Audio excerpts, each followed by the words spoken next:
د چاپې سهار 15مه برخه. د چا د وجود برخه د چا زړه خاورو ته سپارو، د چا د وجود برخه دلته ګڼ کتابونه تر خاورو لاندې دي. د 1499 کال د لړم میاشتې 14مه نیټه د چهارشنبې ورځ وه. د چهارشنبې د ورځې درسونه مو د میدان وردګو ولایت جوختو ولسوالۍ د ضیاء العلوم مدرسې په انګړ کې ولوستل. ملا محمد نسیم جان ته مې حسامي د اصول فقه کتاب دی وویله. یوه حاشیه چې خورا سخته وه ورته مې ویل دغه حاشیه سبا درته وایم. طالبان خوښ پرېښودل. ټول ویل سبا ته پنجشنبه ده، د کور په طرف به ځو. د پنجشنبې ورځ د طالبانو ترمنځ په واړه اختر مشهوره ده. دوی همدې ورځې ته خوښ ښکاره کېدل، خو ځوانې مرګ غټول ګلونه خبر نه وو چې د نړۍ سړي خواره به یې دا ارمان نیمه خوا کړي. د دې ورځې د اهمیت په اړه مولانا شبیر احمد عثماني رحمه الله په فتح الملهم کې لیکي د مسلمانانو 3 اخترونه دي. لومړی کوچنی اختر، دوهم لوی اختر او دریم د جمعې ورځ. همداسې ده دغه ورځ د طالبانو تر مابین په خوښیو او ولولو لمانځل کیږي. دا مهال وچکالي وه. د امیر المؤمنین حفظه الله له طرفه فرمان راغلی و چې د استسقا لپاره خلک وهڅوي. موږ چې د دعوت او ارشاد اداره کې خدمت کولو د منګلیو بازار ته ولاړو او هلته مو د مولوي صاحبانو سره د استسقا د لمانځه لپاره ترتیب جوړ کړ. د مخستن ډوډۍ مو د عظیم ښار کلي ته ورسوله. د دې کلي مسجد ته لاړم، هلته مې ډوډۍ وخوړه او لمونځ مې وکړ. د مدرسې په طرف مې د تلو اراده وکړه. د یاد مسجد امام مولوي وحید الله چې زموږ مدرسه کې استاذ و دغه راز د کلي سپین ږیرو زیات اصرار وکړ. ویل مزه دلته به مجلس وکړو. مسجد مو هم ګرم کړی. هلته پاتې شو. دا چې باغونه له مڼو ډک وو ځکه خو ځوانانو مڼې هم راوړې وې. د لمانځه وروسته مو ښایسته مجلس وکړ. دوی لاړل او موږ بیده شو. مخابره مو بنده کړه. د شپې په 11 بجو د جهاز قهرجن اواز له خوبه راویښ کړم. مخابره مې چالانه کړه چې صهیب غږ وکړ. ویلې هر څوک په خپلو ځایونو کې دمه شئ. هسې نه وي چې ملا حافظ واقعه بیا تکرار شي. د دلاور په نوم مجاهد غږ وکړ د اختم د مدرسې څنګ ته بمبار دی. زه تر 3 بجو پرې ناست وم. د خپلو شهیدو طالبانو تصویرونه او خاطرې مې سترګو کې ګرځېدلې. همدا سوچونه مې کول چې اوس به د بارودو په اور لولپه کیږي. دا چې مدرسې ته لاند وم د تیارو د پورته کېدو سره سم په خپل موټر سایکل مدرسې ته ورسېدلم. د مدرسې تر څنګ په پله سره ولاړ وم چې زموږ استاد شیخ الحدیث محمد شریف حلیمي صاحب هم راورسېد. زه یې په مخ ښکل کړم او څو اوښکې یې بدرګه کړې. د مدرسې له طالبانو مو اسد الله ولیدو. د طالبانو په اړه مو ترې وپوښتل. ویلې نور طالبان په سمز کې دي، یوازې 15 نفره د چاپې مخ ته د مڼو د باغونو په طرف لاړل. د ورکو طالبانو په تلاشي کې شولو. د مدرسې تر څنګ د مڼو باغونو کې مو مولا محمد نسیم ولیده چې د بمبار له امله یې وجود ټوټه ټوټه شوی و، یوازې له سینې پورته پاتې و. لږ مخته لاړو که ګورو مبشر جان په ویاله کې پروت او اجل مرمیو سوری سوری کړی. 3 نور حافظان لا تر اوسه هم نه درک وو. د دوی په لټه کې مو باغونه کتل چې غږ وشو شهیدان دلته دې راشئ. هلته ورغلو که ګورو 3 واړه هم دلته په خاورو کې پراته دي. زما سره سمیع الله جان هم و، د نوموړي ورور ذبیح الله جان په سر لګېدلی و او ټول سر یې د بشر دوستانو په بمبار کې ختم شوي و او د ښي لاس د شهادت ګوته یې اوچته کړې وه. تر څنګ یې حمید جان پروت و. په لاس کې هغه جامې وې چې د جابر د واده لپاره یې راوړې وې، خو خبر نه و چې جامې به یې له ده سره یو ځای د مرمیو خوراک شي. په ضد احمد جان هم دلته دمه و. تر ټولو دردونکی دا و چې نوموړی په یوه پښه ګازي سپلکه او په بله پلاستیکي بوټ په پښو کړی و. د دې درمنې صحنې لیدو چاته هم اجازه نه ورکوله چې اوښکې یې تم شي. د مدرسې لور ته راوګرځېدلو ټوله ورانه وه. د مدرسې دیوالونه تر څنګ لویه لاره هم بنده کړې وه. د مدرسې لویه کتابخانه ورانه او کتابونه تر خاورو لاندې وو. مولوي حبیب الرحمن مخلص د مدرسې له نړېدلو دیوالونو څخه احسن الفتاوا راواخیستل. ما ورته ویل مولوي صاحب دغه پرېږده چې بې ضمیره مسلمانان راویښ کړي. دلته یو کتاب نه بلکې ټوله کتابخانه د لسګونه جلد قرآن کریم تر خاورو لاندې دي. د چاپې وروسته درد دومره زیات و ان تر دې چې موږ د یوه شهید په جنازه کې هم ګډون ونه کړ. سینې لغري و ډکې په زړه غم سترګو کې اوښکې سینې لغړې وډاکې په زړه غم سترګو کې اوښکې څو کاسه شهیدان سویسکاره خاورو ته سپارو څو کاسه شهید د شپې په مهال د چاپې وروسته د مدرسې د شاګردانو د کورنۍ غړي هم مدرسې راورسېدل.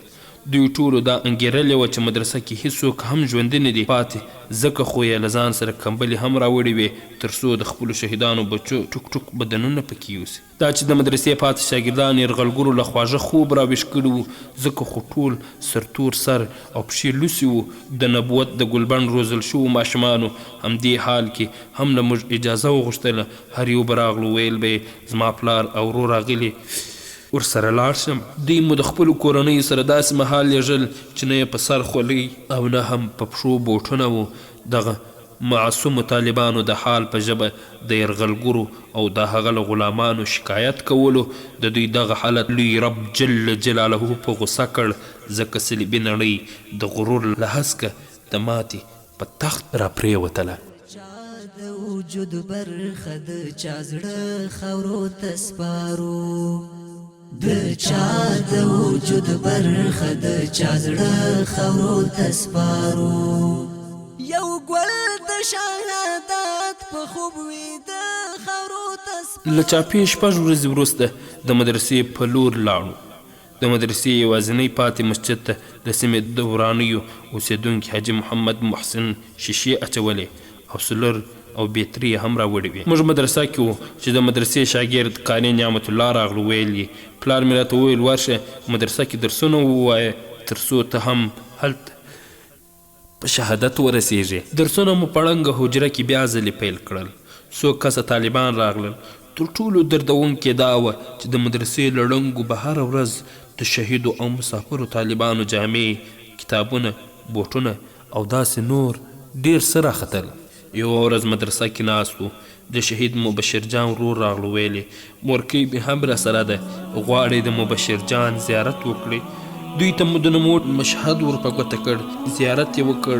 بیا یې وویل د مبشر بستره هم راکړئ. د بسترې څو ټوټې مو د شهید مدرسې له خاورو راټولې او د نوموړې مورکۍ ته مو ورکړې. هغه په سترګو ښکل کړې او په لیدو یې اوښکې بدرګه کړې. له ځان سره یې یوړه او د زړه د ټوټې یادګار مینه یې پرې ماتوله.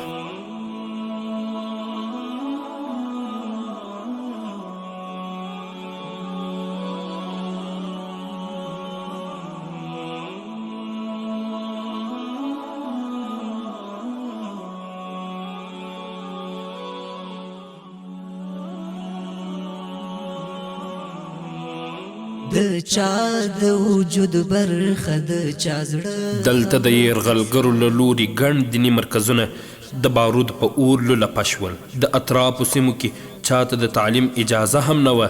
همدې چاپې په مهال د یادې مدرسې طالب او زما شاګرد سیف الرحمن صابح راته وویل د امریکایي ښکېلاګرو سره راغلو ترجمانانو او کومنډایانو د شپې په مهال راته ویل تاسو دلته استادان د ځان وژنې درسونه درکوي، تاسو راشئ کابل ته، هلته به درسونه ووایئ.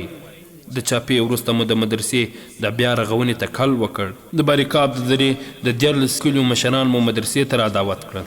دوی په خورا لوړ عزم د مدرسې د بیا رغونې هوډ وکړ. یو ټیم یې جوړ او چندې یې شروع کړې تر څو چې پسرلی هېواد ته راتلو دومره چنده وشوه چې د مدرسې د تعمیر د آبادۍ لپاره یې بسنه کوله. کار مو پیل کړ او مدرسه له اول ځل په ښه توګه جوړه شوه. یوه ورځ د مدرسې په احاطه کې د مدرسې له ملګرو مولوي ولی مرجان پیاز او قاري حمید الله سره ناست وم چې موبایل ته مې زنګ راغلو. ویل یې مدرسه مو جوړه کړه؟ ما ورغبرګ کړه هو. ویل یې اوس کوم کار پکې پاتې دی؟ ما ورته وویل اشپزخانه او د احاطې دیوال تر 1 لک کالدارو مصارف پرې راځي. ویل یې دغه روپۍ زه درلیږم. په ستر اریاب کې مې د مولوي محمد پیروز کره درته ایښي دي. د جمعې په ورځ د نوموړي مولوي صاحب کور ته ورغلم. هغوی د کور څخه هغه روپۍ را وایستلې. د مولوي صاحب نه مې وپوښتل دغه چا درکړي ویلې ما ته هم د معروفیت اجازه ونه کړه سبحان الله دغه کس تر نن پورې هم موږ نه پیژنو دغه صدقه د هغه حدیث مصداق دی چې نبی کریم صلی الله علیه وسلم فرمایي 7 کسان داسې دي چې د قیامت په هغه سخته ورځ به الله جل جلاله دوی ته د عرش تر سوري لاندې په کومه ورځ چې د عرش د سوري نه علاوه بل سوري نه وي په دوی کې یو هغه سړی دی چې داسې پټه صدقه وکړي تر دې چې ګین لاس خبر نشي چې ښي لاس کوم شی نفقه کړل د چاپې سهار د خپرونې درنو او قدرمنو اورېدونکو د چاپې سهار هره خپرونه د کاڼي زړه غواړي په اور پاخه خاورو ته سپارو هډونه د جانان په اور پاخه خاورو ته سپارو د چا د وجود برخه د چا زړه خاورو ته سپارو یو ګل د شهادت په خوب ویده خاورو ته سپارو یو ګل د شهادت په خوب ویده خاورو ته سپارو د چا د تن ټوټې ملمر لویده راټولولې د چا د تن ټوټې ملمر لویده راټولولې او بیا به سهار په لمر خاته خاورو ته سپارو او بیا به سهار په لمر خاته خاورو ته سپارو د چا د وجود برخه د چا زړه خاورو ته سپارو